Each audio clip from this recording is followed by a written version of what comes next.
오늘의 정치권 이슈를 현근택 전 민주당 선대위 대변인, 김병민 전 국민의힘 선대본부 대변인 두 분과 함께 알아보도록 하겠습니다. 어서 오세요. 네, 안녕하세요.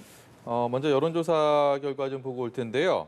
한국갤럽에서 문재인 대통령의 임기 중 마지막, 그리고 윤석열 당선인의 취임 전 마지막 여론조사 결과가 나와서 그 얘기 좀 해보도록 하겠습니다.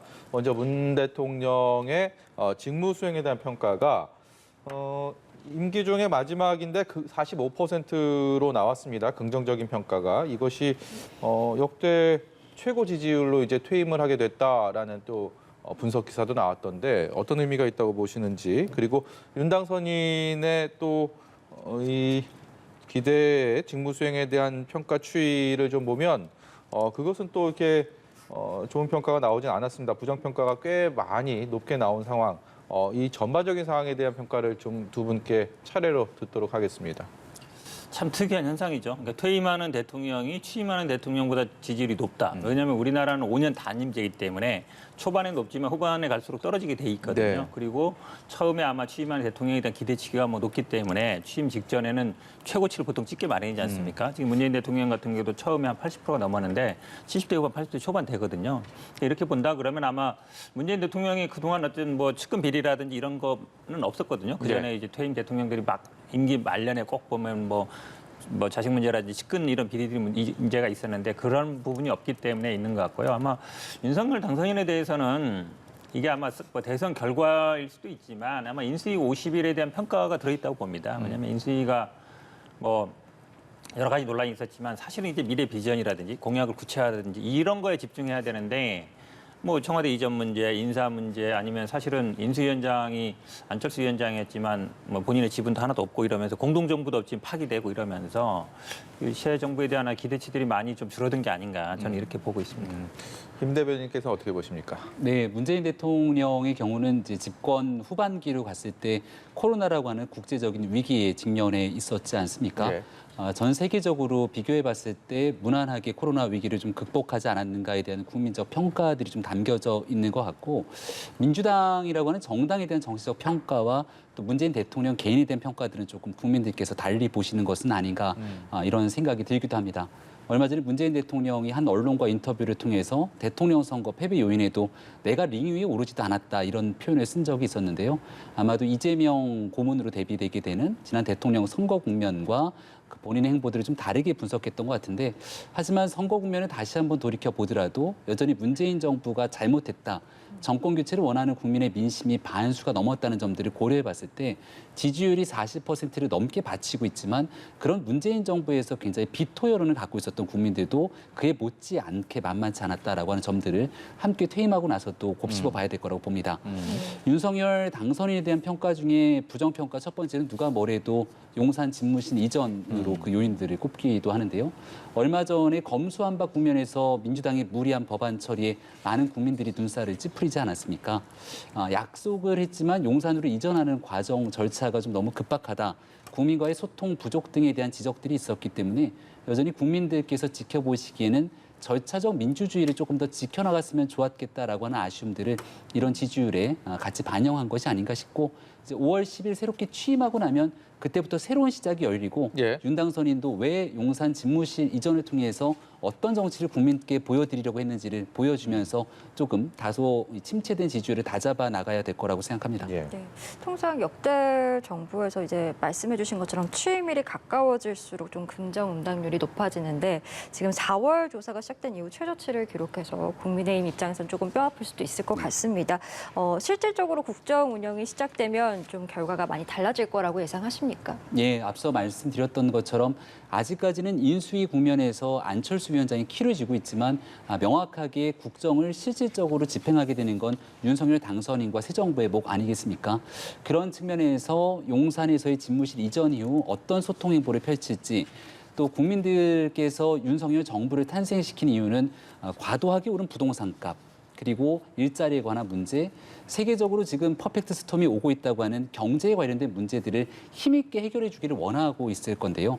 이 어려운 문제들을 어떻게 풀어내는지에 따라서 당선인에 대한 지지도 여부들은 바뀔 수 있다고 봅니다. 네. 다만 바로 목전에 놓여져 있는 어려움이 한 가지가 있는데 부정평가에 대한 순위 두 번째가 인사에 관한 문제거든요.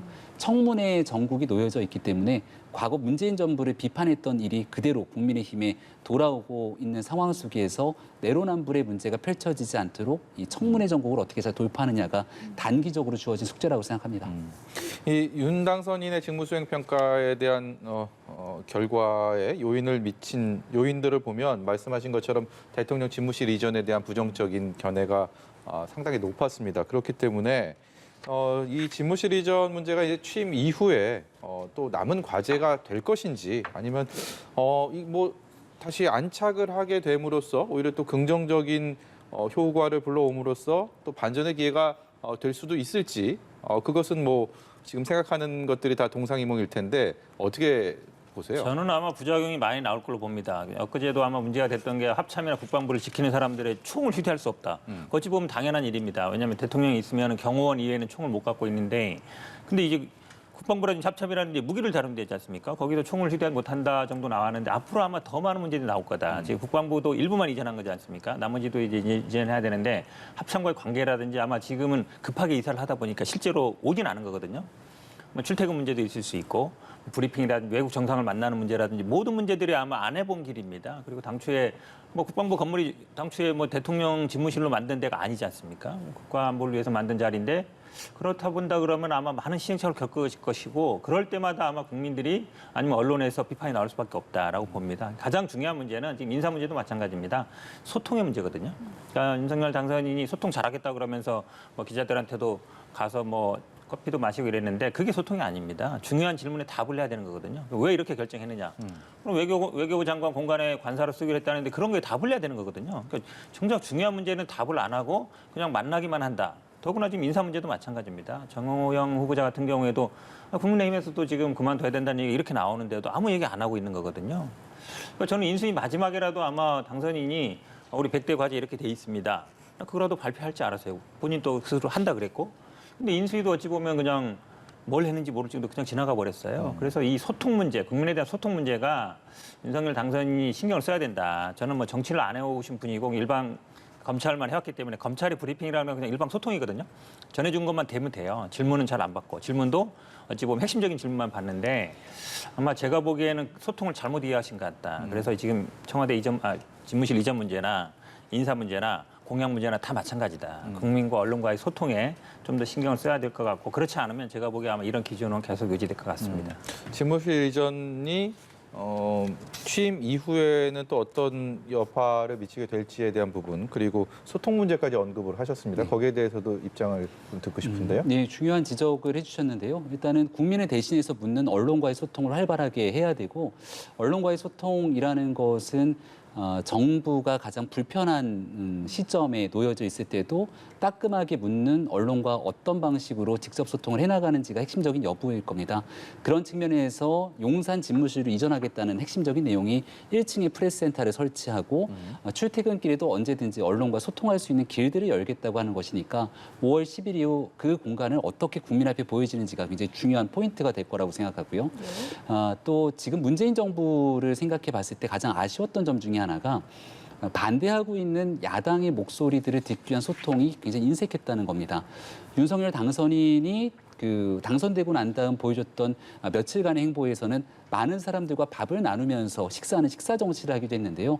이제 용산 집무실로 이전하고 나면 여소야대 정국이기 때문에 어려운 정치 현안들을 풀어나가기 위해서 반대되는 목소리를 내고 있는 민주당의 의원들과도 같이 밥을 나누고 식사하면서 소통하는 문제들을 보여주게 된다면 전임 정부와는 뭔가 좀 다른 행보를 펼치는구나 이렇게 인식될 수도 있거든요. 한 번에 풀어내기는 어려움이 있더라도 그런 노력들을 보여주는 것 자체로도 국민께 좋은 평가를 받을 수 있기 때문에 변화의 노력들을 해야 되지 않을까 생각합니다. 예, 지방선거 얘기 좀 해보겠습니다. 오늘 오전에 민주당발 뉴스 속보 이재명 상임고문이 송영길 의원이 서울시장 출마를 하면서 내려놓은 의원직 인천 계양을에 전략 공천이 됐다라는 소식 듣고 놀라신 분들 많으실 겁니다.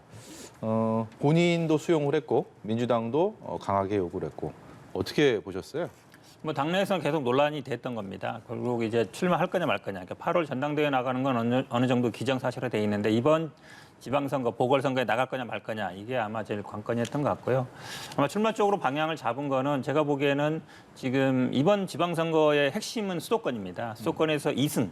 그러니까 경기도 이기고 인천 잡으면 죄송합니다. 그러니까 두 군데를 이기면 제가 보기에는 이제 저희들이 승리라고 보는데 많은 분들이 이제 왜 뭐 경기지사 했고 뭐 성남인데 왜 성남 안 나오고 인천 나가느냐. 저는 오히려 잘한 선택이라고 보고 있습니다. 왜냐하면 대선을 뛰시는 분은 한 지역에 머물러 있는 게 좀 안 좋습니다. 예전에 뭐 많은 대선 후보들이 종로에 나가려고 그러고 예를 들어서 뭐 서울로 나가는 이유가 있거든요. 자기 지역에서 기반만 닦아서는 안 됩니다. 그러니까 확장을 해야 되는데 그런 면에서 본다 그러면 좋은 카드다. 지방선거는 아시다시피 투표율이 좀 낮습니다. 지지층 결집이 굉장히 중요하거든요.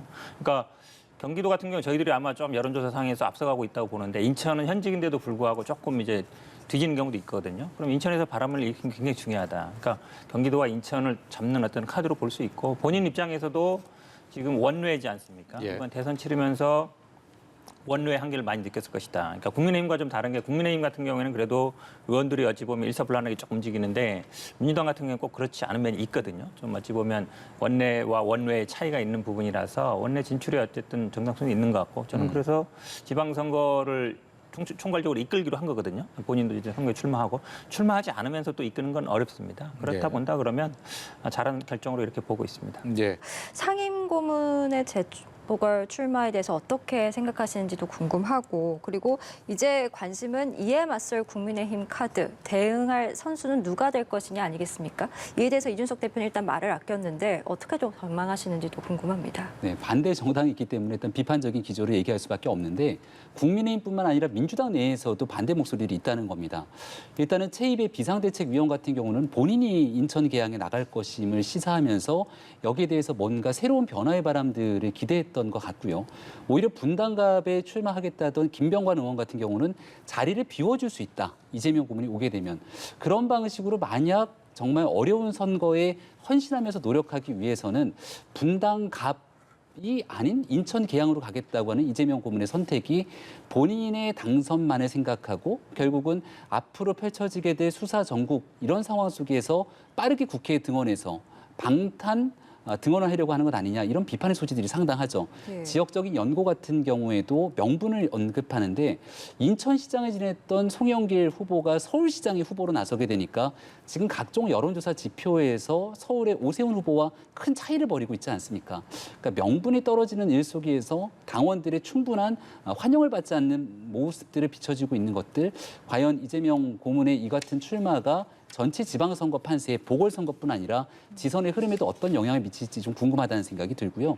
국민의힘 입장에서는 시간이 얼마 없긴 합니다. 예. 하지만 이재명 후보가 출마하겠다는 인천 계양이 민주당이 워낙 텃밭이라고 불릴 수 있는 지역이기 때문에 그래도 그 구도를 잘 만들기 위해서 지금 보궐선거에 대한 공천관리위원장이 윤상현 의원이거든요. 예. 과거 2014년도인가요? 그 당시 보궐선거를 총괄 진두지휘하면서 혁혁한 성과를 냈던 게 윤상현 의원, 그러니까 지략가이기 때문에 아마 여기에 대한 깊은 고민들을 하고 있을 거라고 생각합니다. 이 분당갑에 만약에 이재명 상임 고문이 출마를 하게 된다면 거기에 대한 맞대응 카드로 원희룡 전 의원을 생각을 했다. 원희룡 장관 후보자를 생각했다는 게 오늘 이준석 대표의 얘기인데 네. 그렇다면 이제 계양의 맞대응 카드는 어떤 카드가 될까요? 지금 조금 말을 흐리시긴 했는데. 그러니까 라디오에서 인터뷰했던 내용을 저도 봤는데요. 아마 원희룡 장관 후보자가 장관으로 지명되기 전에 있었던 일이라고 생각을 네. 합니다. 워낙 대장동의 일타 강사로 유명하게 알려져 있었던 인물이라 대척점에 잘 설 수 있다는 구도를 만들었던 것 같고요. 지금 이제 안철수 위원장이 분당갑 같은 경우는 출마를 선언한 상황이고 또 박민식 전 의원처럼 출중한 인물들이 겨루고 있는 터라 이 부분의 경쟁력은 크게 다룰 이유는 없는 것 같아요. 다만 이제 인천 같은 경우는 국민의힘에는 정말 험지 중에 험지인 상황이고 네. 누군가가 용기 있게 출마하면서 대척점이 구도를 만들어줘야 되는데 앞서 설명드린 것처럼 또 전해지고 있는 건 아닙니다만 지금 보궐선거에 대한 공천 전략을 네. 윤상현 의원이 짜고 있기 때문에 그래도 뭔가 의미 있는 수를 두지 않을까 생각하고 있습니다. 저는 개인적인 의견인데요. 이준석 대표가 한번 도전해봤으면 좋겠어요. 그러니까 남들 물론 이제 지금 뭐 노원에 있지만 사실은 뭐 당 대표라든지 아니면 뭐 대선 후보 되는 분들은 꼭 지역구에 있는 데를 고집할 필요 없거든요. 본인도 일단 지금 훈수는 잘 두는데 본인이 한번 가서 붙어봐라. 그러니까 남들이 다른 사람들 보고 왜 꽃길만 가냐 험지 안 가냐 그러는데 본인이 험지 가서 도전하면 되거든요. 만약에 거기서 승리하면 굉장히 뭐 대선 후보로 끄는 거고 안 되면 안 되는 거라서 저는 뭐 근데 시간상 지금 아마 경선이나 이거 시간은 쉽지 않거든요. 예. 그럼 결국 전략 공천할 수밖에 없는데 저는 뭐 이준석 대표에게 뭐 듣고 있는지 모르겠지만 한번 도전해 보시라라고 권하고 싶습니다. 현 대변인께서 한번 직접 한번 말씀해 보시죠. 알겠습니다. 네. 알겠습니다.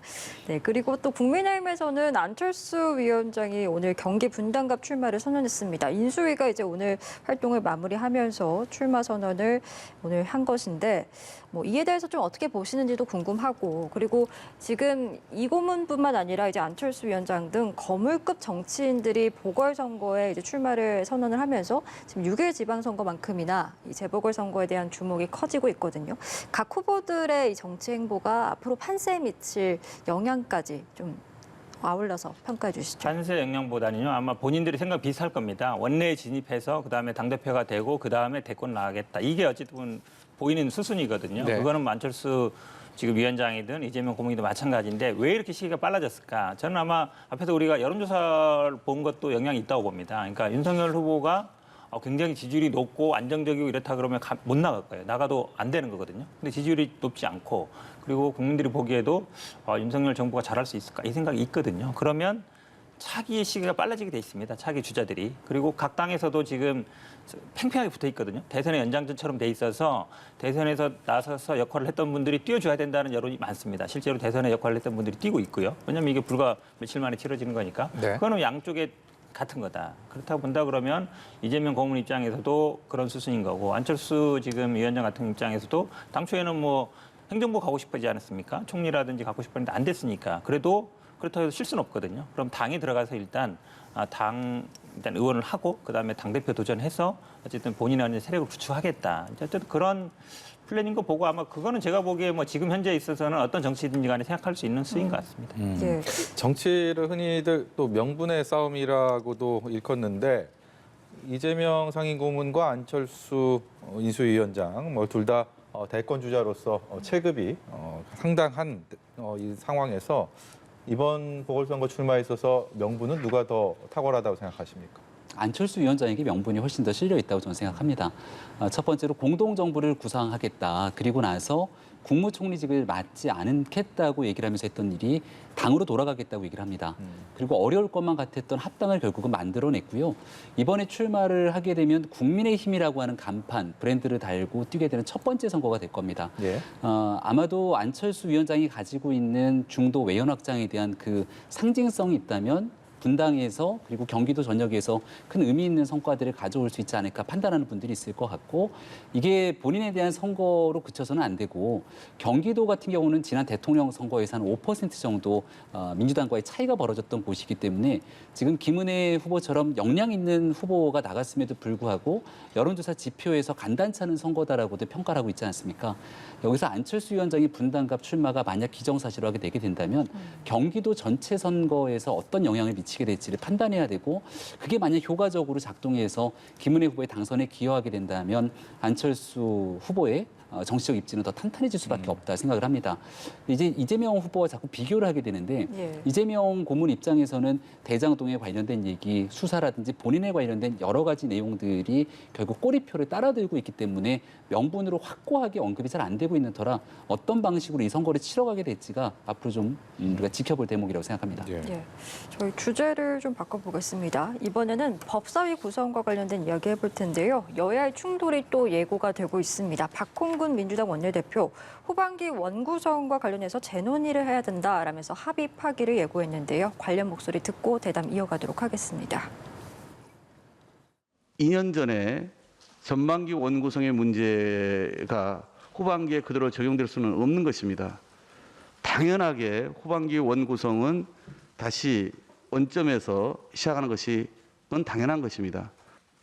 후반기 원구성 과정에서 당연히 의장, 부의장 문제, 또 각 상임위 위원장과 상임위원회별 정수의 문제까지 당연히 논의를 해나가게 될 것입니다.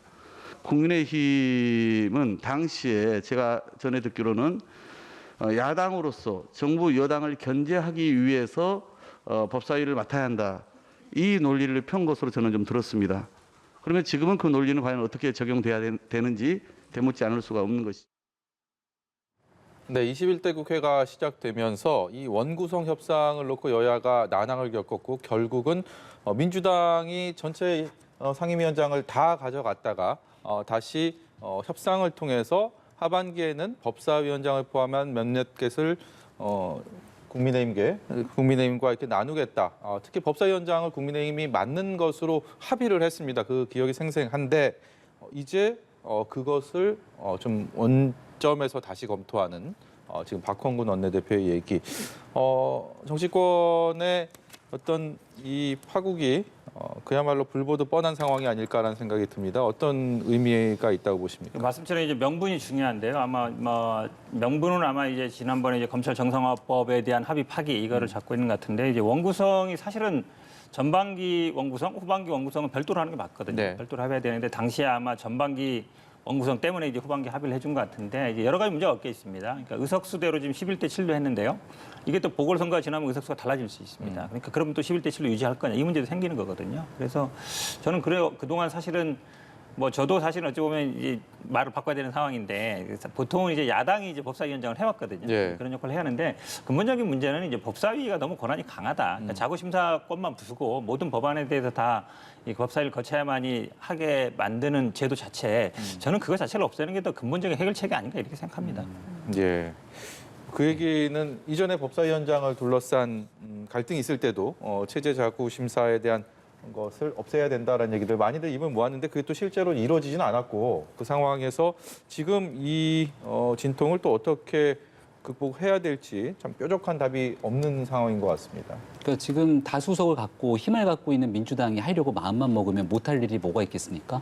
법사위가 갖고 있는 무소불의 권력, 국회 내에서 상원의 역할을 한다 생각하고 있는 이런 내용들 뒤바꾸겠다고 마음먹으면 한 달 만에 모든 것들 일사천리로 통과 가능할 겁니다. 하지만 법사위가 가지고 있는 힘을 놓치지 않으려고 하는 그런 모습들이 계속 보여지고 있는데요. 이번 있었던 검수완박에 대한 강행 처리 국면에서도 법사위원장의 힘, 그 법사위원장의 힘이 아니었으면 처리가 안 됐을 겁니다. 왜냐하면 법사위 내 안건조정위원회에서 민영배원의 꼼수 탈당을 묵인해주고 안건조정위원회를 사실상 무력화시키는 과정들을 거쳤기 때문에 시간적 문제를 다 정리하면서 이 법안을 처리 통과시켰던 것이기 때문에 구태여 앞으로 있는 정치 국면에서도 의석이 갖고 있는 힘을 남용하려고 하는 것 아니냐 이런 의구심을 지우기가 어렵습니다. 이번 21대 국회 처음 시작됐을 때 여기에 대한 원구성 협상이 잘 되지가 않았고 민주당이 의석 그 상임위원장 배분 속에서 18개를 다 가져갔거든요. 예. 그 당시 김종인 비상대책위원장이 있을 텐데요. 그렇게 일방적으로 가져간 상임위원장의 독선 속에서 임대차 3법 등을 강행 처리시켰고 여기에 대한 국민적 반대의 목소리가 높아지면서 4.7 보궐선거 참패로 쭉 이어지게 된 것 아니겠습니까? 결국 국민께서 위임한 권력을 국회에 줬지만 이 국민의 위임된 권력을 민주주의의 절차적 기본 원칙을 무시하고 일방적으로 강행 처리하게 된다면 결국 다음 선거 국면에서 국민의 싸늘한 심판대 위에 설 수밖에 없다는 점을 인지하면서 저는 민주당이 상식에 준하는 결정들을 내렸으면 좋겠다는 말씀을 드리고 싶습니다. 예.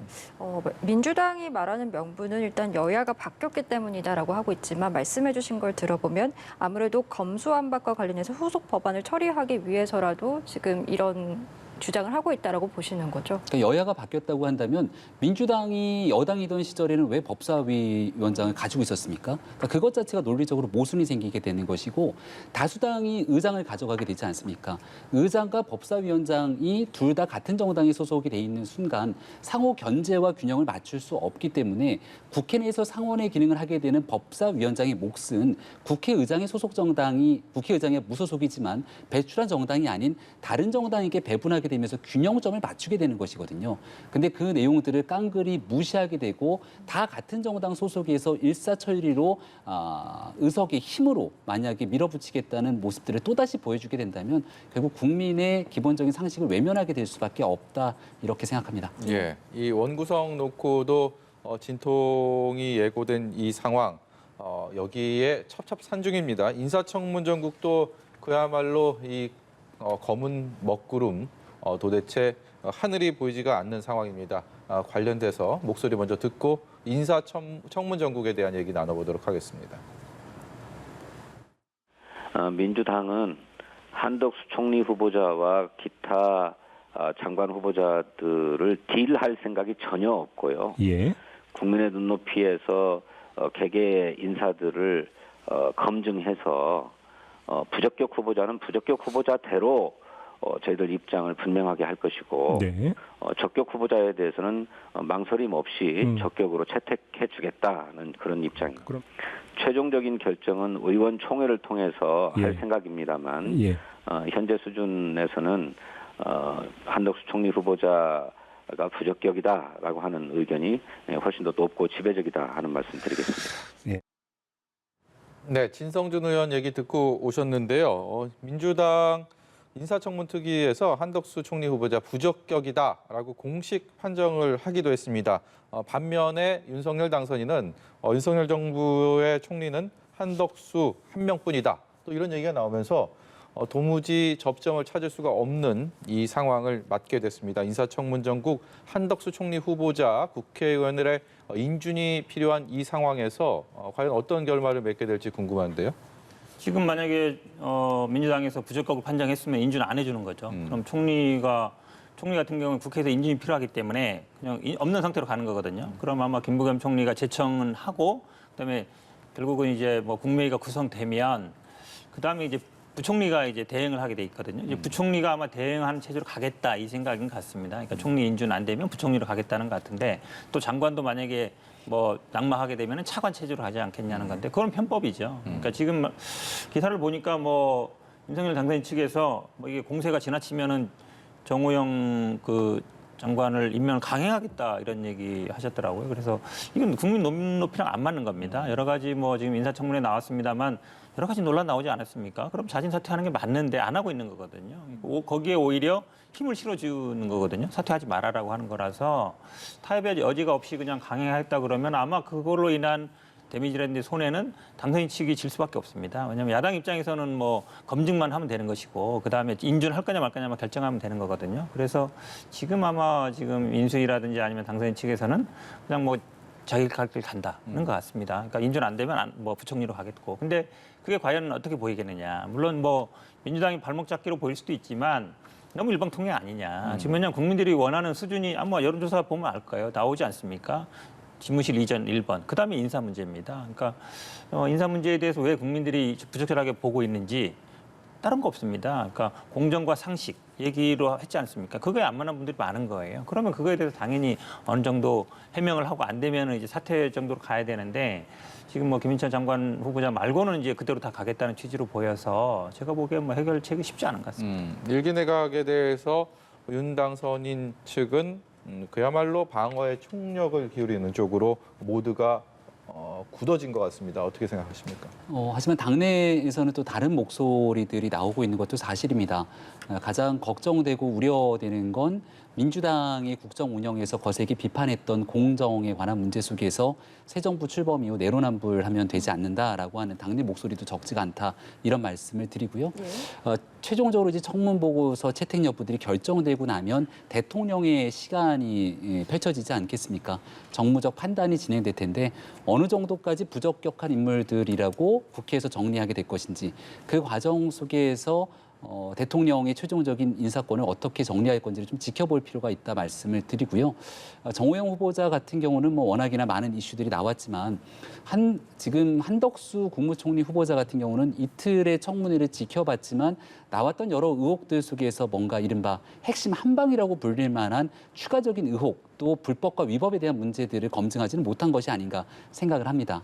고액 자문료 등에 대한 국민적 불편한 시선들 충분히 있을 수 있는 건데 지금 어려운 위기 상황 속에서 경제, 통상, 외교 등에 대한 역량을 두루 갖춘 후보이기 때문에 만약에 한덕수 후보자에 대해서 다른 후보자들과 연계지면서 국회에서 낙마를 시키게 되면 이에 따른 새 정부 출범의 발목 잡기라고 하는 그런 비판도 직면될 수 있기 때문에 민주당이 일방적으로 처리하기는 저는 부담이 상당히 따를 수밖에 없다고도 생각합니다. 네, 지금 국민의힘에서 이제 주장하듯이 국무총리 후보자에 대한 인준투표를 다른 장관 후보자들과 연계하고 있다는 이 비판과 관련해서 좀 어떻게 보시는지 궁금하고 일단 민주당에서는 그렇게 하지 않겠다라고 밝혔거든요. 뭐 공식적으로는 지금 연계하지 않는다 그러지만 뭐 저는 어느 정도 연계될 수밖에 없지 않나 이렇게 보고 있습니다. 지금 예를 들어서 뭐 정우영 후보라든지 아니면 한동훈 지금 후보자 같은 경우도 뭐 어제 오늘 계속 나오고 있거든요. 자녀에 대해서 뭐 논문, 수상 내역 아니면 결국은 이제 부모 찬스, 엄마 아빠 찬스를 통해서 스펙 만든 거 아니냐 이제 이 얘기 나오는 건데 그거에 대해서 한동훈 지금 후보자는 뭐 고발도 하고 뭐 법적 조치 이러고 있거든요.